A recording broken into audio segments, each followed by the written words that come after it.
Assalamualaikum warahmatullahi wabarakatuh.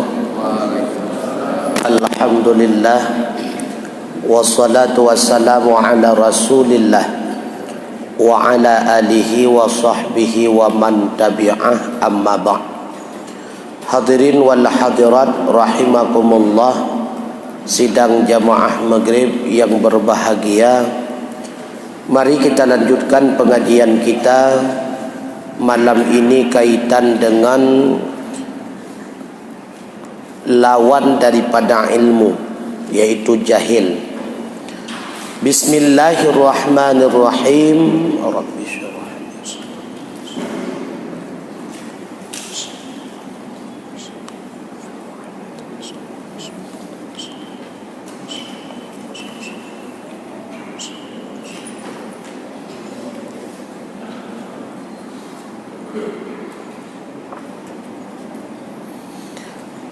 Wa kadza yastahilu alaihi ta'ala al-jahlu wa ma fi ma'nahu bi ma'lumin ma wal mautu was-summu wal amma wal bukmu.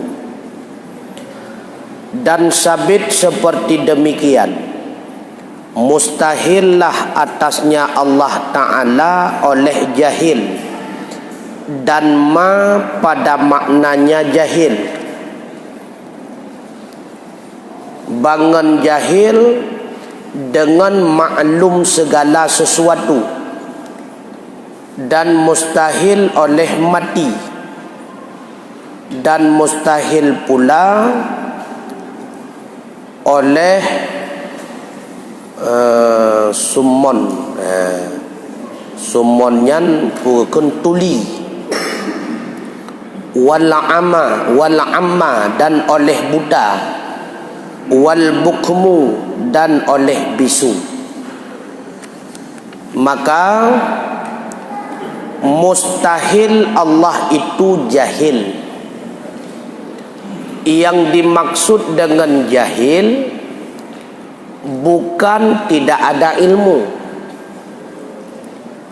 Karena kalau kita katakan jahil itu nafiyul ilmi, tapi sifat adami, karena termasuk ke dalam bahagian salbi, menafikan sesuatu.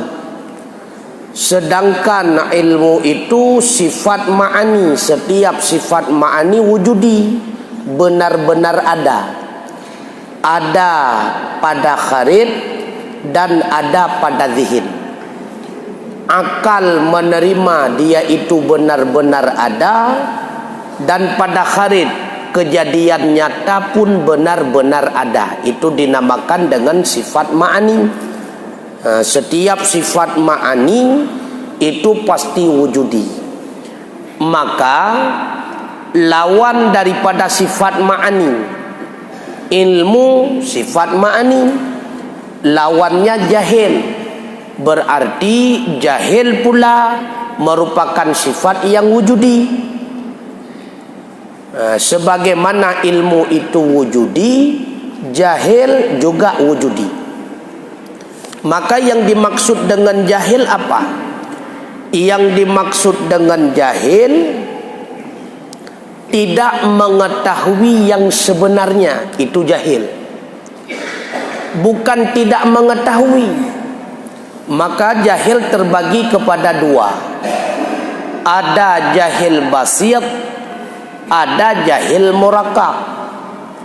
Kalau jahil basit berarti sama sekali tidak tahu.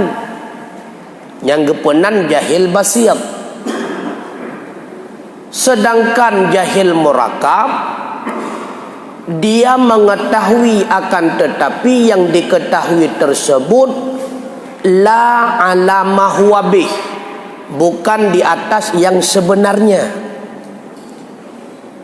Tepua, tapi yang getepuannya kan lagi yang asli. Yang jahil si kepenan. Itu pua asaya, tapi kan asaya bagi kameng. Wate tatanyang nyan puak kameng jawab. Pakon kameng kanai musuh kung kung jawab. itu pua leji nyan kameng, tapi tepua tersebut tepuakan atuh yang sebenarnya juga dinamakan dengan jahil. Maka apabila Allah wajib ilmu jahil atau mustahil pula Allah itu bersifat dengan sesuatu pada maknanya jahil. Hadhihi ayadan adzadun limuqabiliha ammal jahlu fahuwa ziddul ilmi. Hadza madhhabu ahli sunnati walladhi fi ma'nal jahli asyakku wadhannu wal wahamu li'annaha la yankashifu bihal ma'lumu ala ma huwa bihi. Bermula ini pula itu segala lawan-lawan bagi mukabalahnya sifat ma'ani. Adapun bermula jahil, itu bermula dianya jahil, itu lawan ilmu. Bermula ini itu madhab ahli sunnah. Menurut madhab ahli sunnah, jahil itu azdat bagi ilmu, bukan nakir, tapi ziddun. Karena kan kada tak berbeda uranyan pakiban istilah lawan dengan nakir, pakiban istilah lawan dengan ziddun. Mantang dengar tiban yang dimaksud dengan lawan secara nakir, berlawanan secara nakir. Bagaimana maksudnya? Dan bagaimana yang dimaksud dengan berlawanan secara agdat ataupun ziddun? Berlawanan secara agdat, dua yang berlawanan dan boleh kedua-duanya itu tidak ada. Nyan agdat geukeun. Dua yang berlawanan dan boleh kedua-duanya itu tidak ada. Sedangkan nakir, dua yang berlawanan dan wajib ada salah satu. Contoh berlawanan secara agdat, berlawanan putih dengan hitam. Yang berlawanan secara agdat deukeun. Mepek putih dengan hitam, jerhana mandua. Kon putih, kon hitam, tapi biru, kuning dan sebagainya. Berlawanan secara nakir, dua yang berlawanan mesti ada salah satu. Seperti berlawanan antara ada dengan tidak ada. Kalau seandainya tidak bersifat dengan ada, pasti bersifat dengan tidak ada. Apabila tidak bersifat dengan tidak ada, pasti bersifat dengan ada. Kedua-duanya hana ada pitan, tidak ada pitan, mustahil.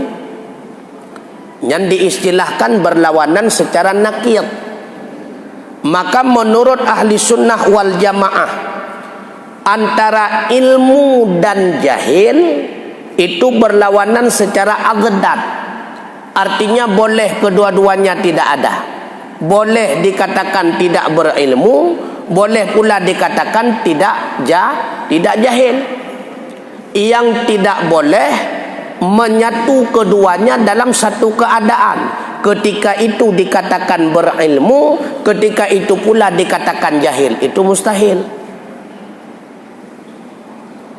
Maka mustahil pula pada Allah Ta'ala terjadi sesuatu pada makna jahil. Yang dimaksud dengan pada makna jahil syok, ragu-ragu. Yang kedua dhan. Yang ketiga waham.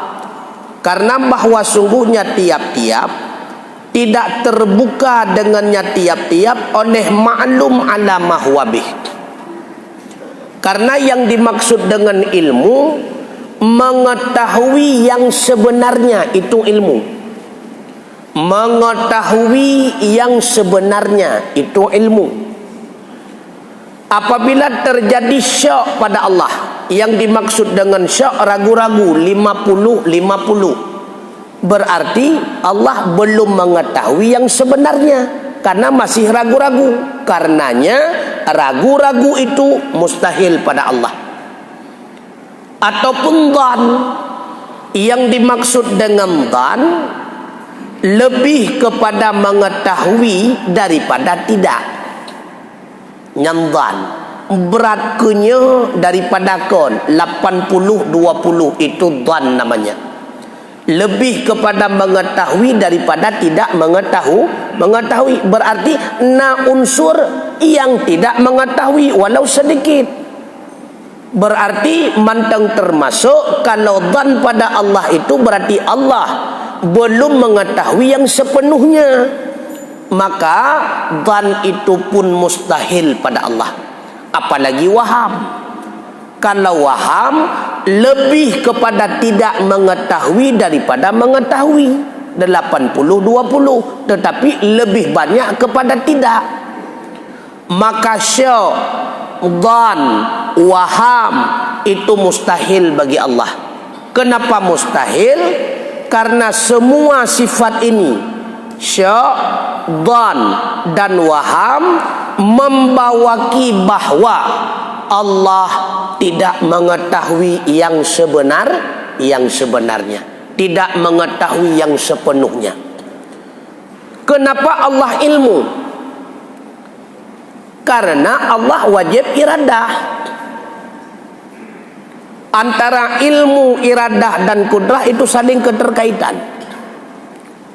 Kenapa Allah wajib ilmu? Karena Allah wajib iradah. Kenapa Allah wajib iradah? Karena Allah wajib kudrah. Karena segala sesuatu yang ditetapkan oleh Allah dengan iradahnya, semuanya sesuai dengan ilmunya. Dan apa yang diilmu oleh Allah Ta'ala, itulah yang telah ditetapkan dengan iradahnya. Pakon Allah getepa-dempa atas segala perkara yang terjadi bak getanya walau tasam pakon. Karena si golom na getanya walaku yang tentukan perkara-perkara terjadi bak getanya nyantau Allah. Allah yang telah menentukan jih lahir hinau umuji sekian, ba uronyo ipu buat kebaikan dum nawale, ipu buat keburukan dum nawale. Kebaikan jih model-model laganya, keburukan jih model-model laganya. Tidak lama berselang setelah dia berbuat kebaikan, langsung dia memasuki dalam keburukan. Kadar waktu dumnaw. Yang menetapkan semua itu adalah Allah. Maka walau tamusam hanatu ba Allah Ta'ala. Kenapa tidak tersembunyi pada Allah? Karena apa yang telah ditakdirkan oleh Allah, semuanya diketahui oleh Allah. Dan semua yang diketahui oleh Allah sesuai dengan apa yang ditakdirkan dengan iradahnya Allah. Karena yang tetapkan bandung terjadi bak getanyo Allah. Mustahil dia ditetapkan hana tinggal gele. Makanya hana yang tersembunyi ba Allah. Tanuk mutam hana tutam. Pakon le getanyo golom tak lakukan, belum kita lakukan, tetapi Allah sudah tahu. 2 jam kemudian dia akan mencuri. 2 jam kemudian dia akan menghina orang. 2 jam kemudian dia akan mengupat dan sebagainya. Getanyo golom tak mulai pi. Tapi Allah ka gedepuk, pakan gedepuk. Memang itulah yang telah ditetapkan oleh Allah berlaku pada kita 2 jam kemudian. Maka di badan nunggu.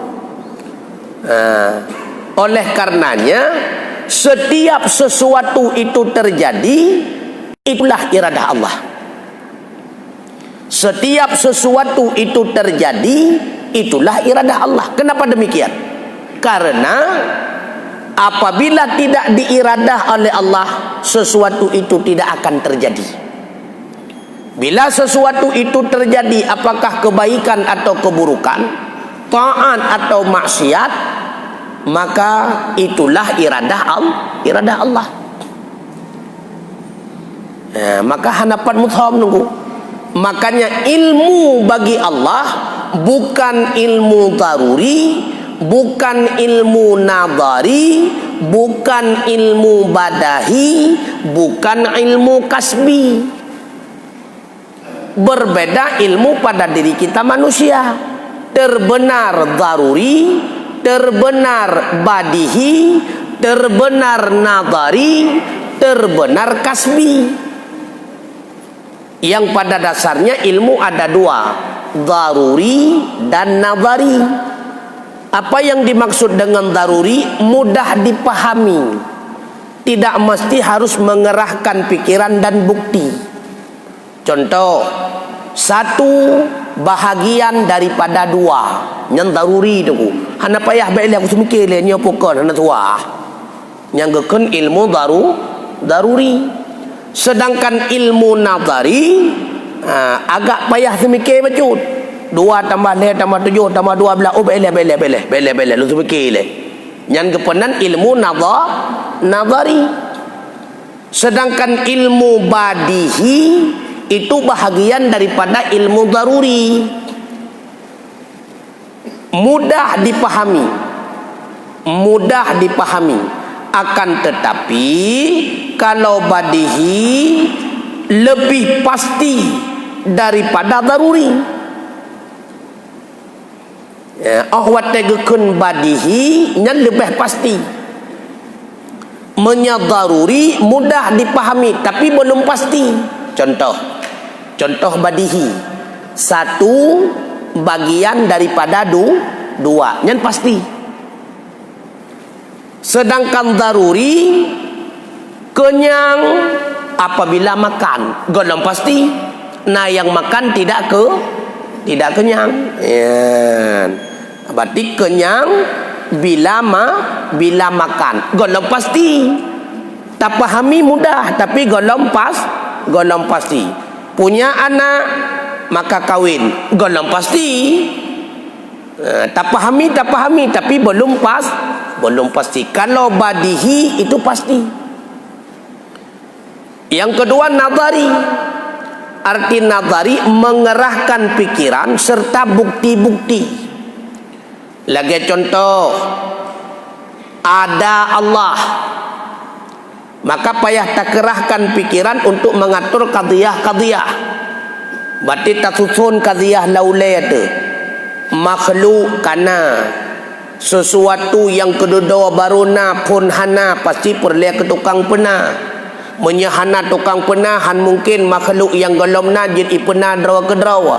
Yang tukang penanya mesti awaikan bekana hanjut kedua baruna. Munya kedua baruna sama dengan makhluk perlu ke tukang pena.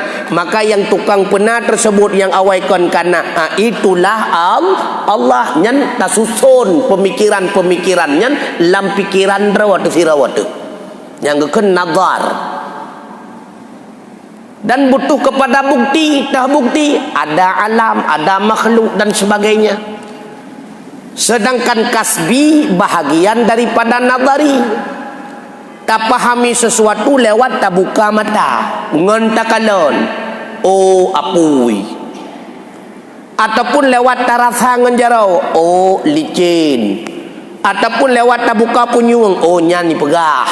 Yang kepenan ilmu kasbi, mengetahui sesuatu lewat melihat, ada usahanya. Apakah dengan membuka mata, membuka telinga, ataupun dengan merasakan lewat rasa. Dan kasbi. Ilmu pada Allah bukan daruri, bukan badihi, bukan nadari, bukan kasbi. Karena keempat model macam ilmu ini diawali oleh bodoh. daruri, mudah terpahami. Ketika dikatakan mudah dipahami, berarti sebelumnya belum paham. Nazari, agak sulit dipahami, berarti dulunya belum paham. Maka ilmu Allah itu qadim. Karena ilmu itu adalah bahagian daripada sifat Allah. Sebagaimana zat Allah itu qadim, maka ilmu Allah wajib qadim. Bagaimana yang dimaksud dengan ilmu Allah itu qadim? Ada ilmu bagi Allah, dikarenakan tidak boleh ada bodoh baginya Allah. Bahkan Allah wajib na ilmunya, karena ba Allah hanjatna bangai.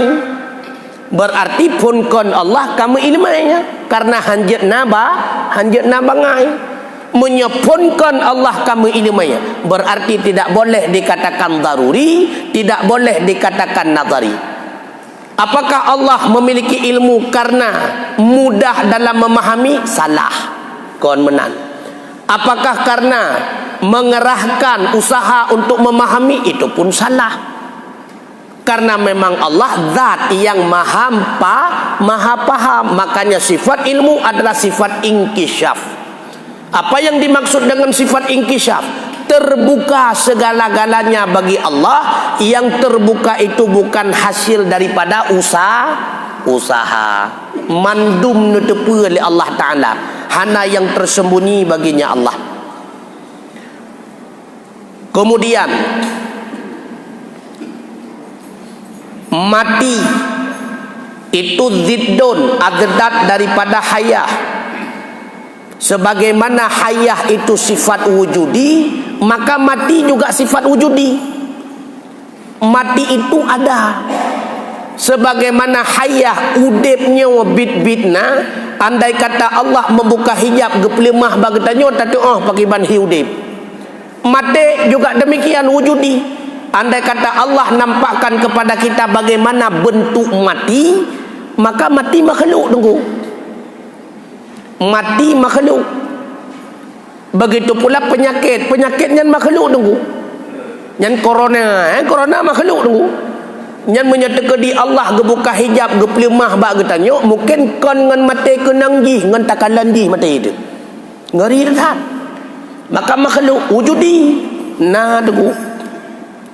Begitu pula summon, lawan daripada sam'on, tuli juga wujudi. Sebagaimana sama wujudi. Begitu pula amma, buta itu wujudi. Karena basar adalah sifat wujudi. Oleh karenanya wa hadza kulluha adzadun inda ahli sunnah wal jamaah li annal mahalla alladhi yuqabiluha illam yattasif biha yattasifu bidziddiha wala yakhilu anha aw an ziddiha fala yuqalu al jahlu ibaratun an nafyil ilmi ila akhirih. Maka berdasarkan ahli sunnah wal jamaah, li annal maha, karena bahwa sungguh zat alladhi itu menerima ianya zat akan segala sifat-sifat. Jika tidak bersifat ianya zat dengannya sifat, niscaya bersifat ianya zat dengan lawannya sifat. Dan tidak sunyi ianya zat daripadanya sifat atau daripada lawannya sifat. Maka tidak dikatakan bermula jahil itu bahasa lain untuk mengatakan ternafi ilmu hingga kepada akhirnya. Kenapa kita katakan jahlu itu wujudi, buta itu wujudi, bisu itu wujudi? Dikarenakan apabila zat tidak memiliki sifat ilmu, pasti zat itu memiliki sifat jahil. Sebagaimana sifat ilmu itu wujudi karena dia itu ma'ani, maka jahil juga wujudi.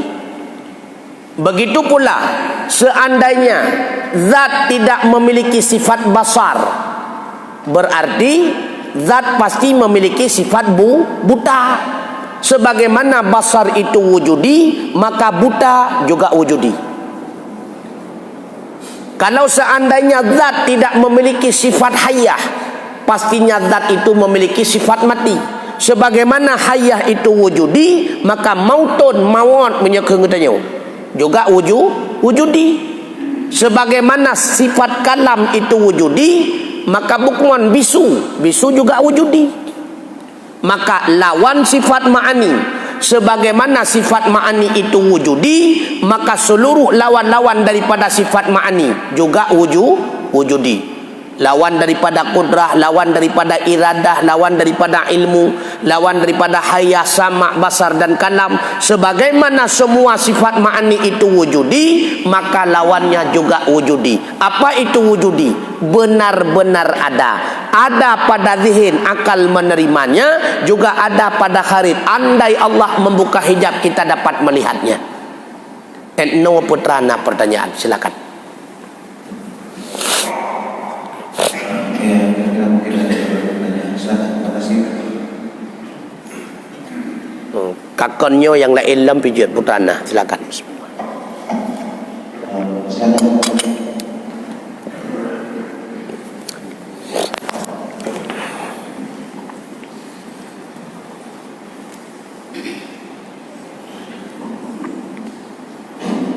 Assalamualaikum warahmatullahi wabarakatuh. Waalaikumsalam warahmatullahi wabarakatuh. Mau tanya tentang iradah Allah.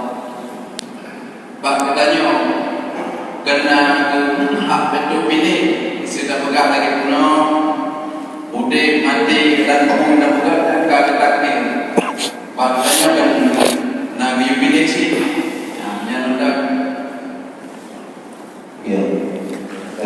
Tadi pertanyaan manusia kena Allah juk hak pilih, maka kita ahli sunnah wal jamaah merupakan satu golongan yang berada di tengah-tengah antara Qadariyah dan Jabariyah.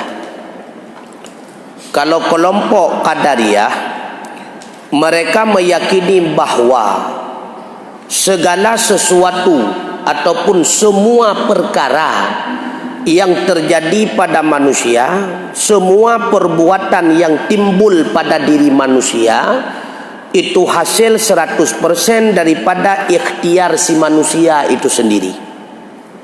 Hasil 100% daripada ketetapan keinginan si manusia, dan hasilnya pula daripada usaha kekuatan yang dimiliki oleh manusia. Itu keyakinan Qadariyah. Artinya ketika terjadi segala sesuatu pada manusia, apakah itu perbuatan baik ataupun perbuatan buruk, tanpa campur tangan Allah, manusia sendiri yang berusaha dengan alasan mereka dikhawatirkan, bahkan dikhawatirkan takut-takut dibangsakan perbuatan yang buruk itu kepada Allah.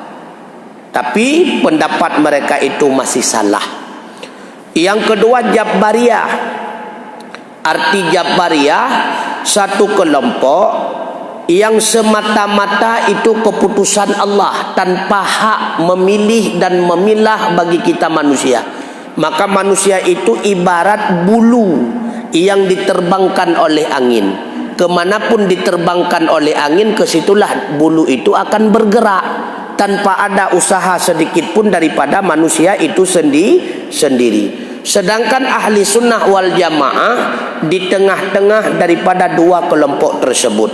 Artinya ahli sunnah wal jamaah membedakan perbuatan yang terjadi pada manusia.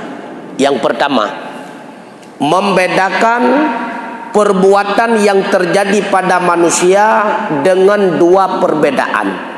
Yang pertama, perbuatan yang terjadi pada manusia dinamakan dengan idhtirari. Yang kedua, perbuatan yang terjadi pada manusia dinamakan dengan ikhtiyari. Apa itu idhtirari? Diterima atau tidak diterima, tidak ada hak pilih bagi kita manusia. Di antara perbuatan idhtirari yang memang wajib kita terima apa adanya. Yang pertama, contoh kelahiran.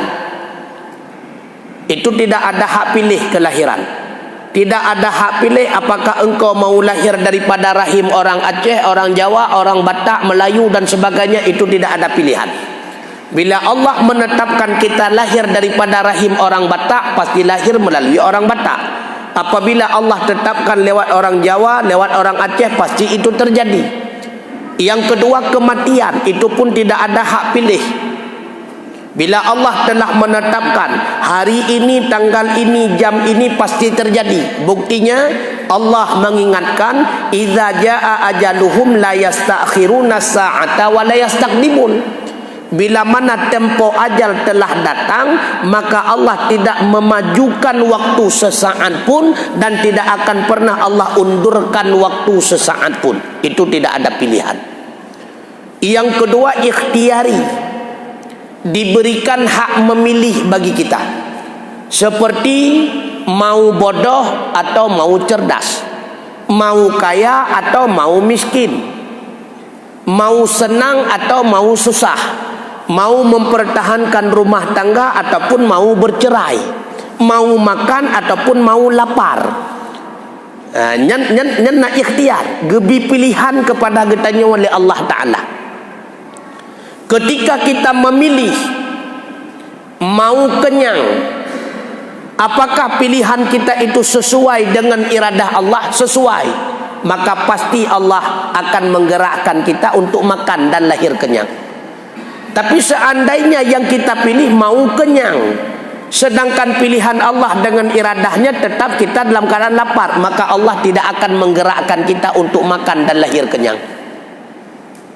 Artinya apa? Kita diberikan kebebasan oleh Allah untuk memilih dan memilah baik dan buruk, mau atau tidak. Kalau seandainya kita telah memilih yang buruk, belum pasti terjadi keburukan pada kita. Bila mana Allah tidak memilih, jatuh kita dalam keburukan. Kalau Allah memilih jatuh kita dalam keburukan, pasti kita akan tertimpa keburukan. Seandainya kita memilih yang baik, akan tetapi Allah tidak memilih kita menjadi orang yang berbuat baik, pastinya kebaikan itu tidak terjadi pada kita. Yang terjadi malah sebaliknya, itulah keburukan. Artinya apa? Hak pilih diberikan kebebasan, tetapi yang terjadi dalam kejadian nyata bukan hasil pilihan kita semata, melainkan kudrah dan iradah Allah Subhanahu wa Ta'ala. Bila pilihan kita sesuai dengan pilihan Allah, maka pilihan kita itu pasti terjadi. Kalau seandainya pilihan kita itu bertentangan dengan pilihan Allah, maka yang terjadi di lapangan adalah pilihan Allah. Buktinya, tidak ada satupun manusia memilih sakit, dan tidak ada satupun manusia memilih mati. Ketika dia meminum obat bertujuan untuk sembuh, tetapi Allah menginginkan dia bertambah sakit, maka selesai minum obat bertambah sakit. Bisa saja nak alasan overdosis. Ataupun dia meminum obat tujuan sembuh dan sehat kembali, sedangkan Allah memilih setelah dia minum obat meninggal, maka tak boleh je obat langsung mati. Pilihan kita manusia akan berlaku terjadi dalam realita nyata andai kata sesuai dengan pilihan Allah Ta'ala, maka apa yang terjadi itulah pilihan Allah. Yang tidak terjadi berarti Allah tidak memilihnya. Nyata kan? Kamu ho? Gak. Wallahu a'lam bishawab. Mungkin masih ada silakan. Assalamualaikum warahmatullahi wabarakatuh. Waalaikumsalam warahmatullahi wabarakatuh. Pertanyaan yang terangkan oleh sifat wujudi, benar ada kalau Allah Ta'ala benar ada. Berarti sering ateis tidak percaya bahwa Allah itu ada. Jadi pertanyaan dibaca ada bahwa yang muslim yang bahwa Allah Ta'ala itu tidak percaya bahwa itu ada dan tidak ada Allah. Sekian, terima kasih. Assalamualaikum warahmatullahi wabarakatuh. Waalaikumsalam. Ada atau tidak ada? Inilah kenapa tauhidnya ataupun ilmu kalamnya ahli sunnah wal jamaah tidak dipadakan dengan dalil nakli. Menya kegetannya sabi-sabi Islam kajiat dalil nakli mentang keng kasib memada ayat Al-Quran, hadis, pakan memada karena kita umat Islam yakin Al-Quran dari Allah, maka apa kata Al-Quran pasti benar. Karena kita yakin Muhammad itu Rasulullah, maka setiap hadis itu pasti benar. Andai kata bertatap muka ditanya masalah ketuhanan dengan ateis, dengan kafir dan sebagainya, itanya tah Allah tak baca ayat Al-Quran ikim do imu pilih peruai nyoke hinawaku dasar adanya ilmu filsafat ataupun logika dalam masalah akidah. Ketika ditanya merempok dengan kaum-kaum yang hana percaya ke Al-Quran, yang hana percaya ke hadis, tapi ipu kabeh Allah Ta'ala, ipu kabeh Rasulullah, nyohinawaku butuh kepada logika. Makanya ulama mengembangkan filsafat Islam untuk membenarkan yang menurut mereka belum benar. Nah, maka tiban cara tajawab Allahnya Allah na padahal awaknya hanai patih Allahnya na payah tatanya yang tiga tu ba awak yang han patihnya pakon hanta patih ni kata na Allah nya payah yang mahan ham rumpuk jawaban. Kenapa anda tidak percaya bahwa Allah itu ada? Nyan pertanyaan getanya nyan jet ke kunci tu. Tergantung jawaban ji. Andai dia menjawab karena tidak nampak, menyanyan jawaban, maka tabidu le katanya penjelasan. Kalau seandainya anda mengatakan dengan sebab tidak nampak makanya anda mengatakan tidak ada, maka tadanya yang jino baji lam susu na keju na pasti na keju lam susu. Kata yang terbagi di antara ia susu yang kanai ke draw ke yang tah keju ciplemah lihat. Yang mana je kunci? Maka sebelum menjawab pertanyaan orang ateis ataupun yang hana percaya ke Al-Quran dan hadis, temanyang tiga tu ilai jawaban dari yang tatanya nyawa ke jet ke kunci untuk tacungut ji hendak. Mahan tak ada tu. Maka baik langsung tanya juga biji tanya nilai ada pertanyaannya apa dasar hai patih karena tidak terbentuk tidak wujud kajalah nya nak pai jawab yang tah keju dalam susu anji jawab tunggu ataupun ipegah karena hana tetuh jelaskan menyebibitna mengah pegah. Bisa saja. Kenapa anda tidak yakin Allah itu ada? Kalau seandainya ada, pastinya Muhammad telah menjelaskan bagaimana dan sebagainya. Yang menyatakan dia pegah tak jawab boleh katanya. Karena Tuhan itu tidak serupa dengan kita. Laisa kamitslihi syai'un. Ikim dok-dok. Tinggal si poder sagaian. Puam ni tanpa ke. Kan tanpa ke bengeh. Lihat ni tanpa ni tanya. Nak sakit? Nah, ci jelaskan baklon pakiban sakitnya. Mengap-ngap kon nyan kon sakit. Nyan rasa sakit. Mengap-ngap kon sakit pakiban ci pegah. Pu panjang, pu en, pu buntok, pu buat, pu cikok, pu tepat ci pegah dia. Oh, ya nu. Maka sesuatu yang ada tidak mesti harus dapat dijelaskan. Sesuatu yang ada tidak mesti harus berwujud dalam kejadian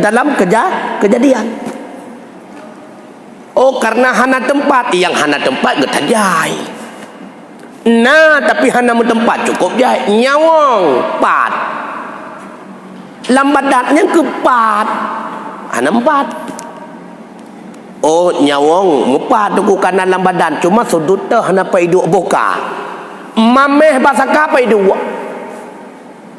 Orang sagawat pu ba ujung sakapu ba tengah sakapu rabin herenau. Nampak sih? Ya, nekalan. Maka ketika kafe imen logika nyoki hinau.